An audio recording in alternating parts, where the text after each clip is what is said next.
Hi, I'm Donald McIntyre, Senior Editor at the ETC Cooperative. This is the ETC Proof of Work course, Class 35.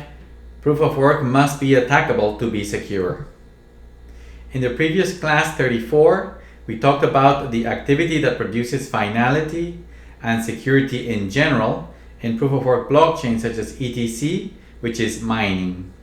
We explained the metrics that make ETC a great business opportunity for cryptocurrency miners around the world. In this Class 35, we will explain why Proof of Work POW blockchains must be attackable to be secure. The bias to add subjectivity to blockchains.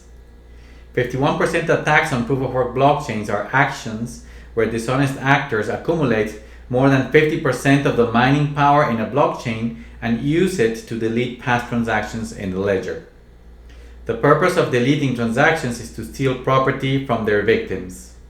51% attacks are a known attack vector in Proof of Work blockchains, but it's a feature, not a bug, of these systems. People think that because Proof of Work blockchains can be attacked if bad actors control more than 50% of mining, that it is necessary to add subjective contraptions to reject alternative blocks or chains that are proposed to replace the canonical chain. Examples: checkpointing and mess. For example, if a Proof of Work network is working on block 100,000 and suddenly blocks 99,000 through 100,000 are reorganized by an attacker to replace or delete transactions from the recent past, then new rules such as checkpointing or to demand exponentially more hash power to reorganize blocks should be added to prevent these reorganizations. Checkpointing predetermines certain block numbers in the past beyond which network nodes will not accept any reorganizations.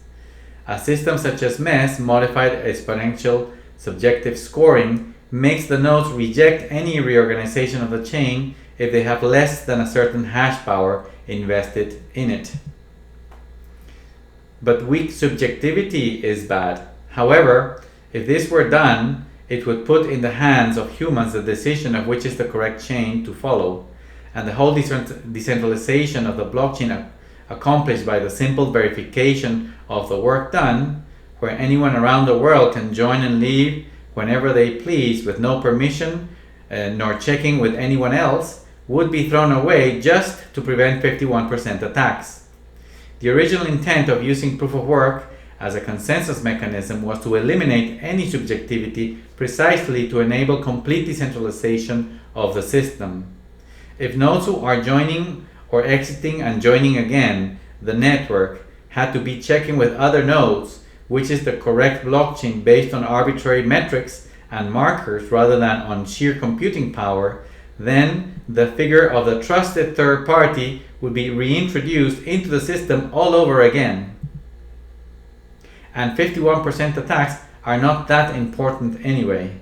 It is not worth introducing trust into Proof of Work blockchains just to prevent 51% attacks, as these are not that severe anyway. 51% attacks are very narrow attacks, very unlikely, have very few victims, and victims have other ways of protecting themselves, such as waiting for the correct number of block confirmations when receiving coins.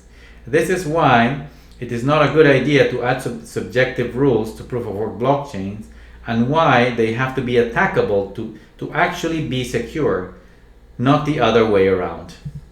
Thank you for watching this video. ETC Proof of Work course, Class 35. Proof of Work must be attackable to be secure.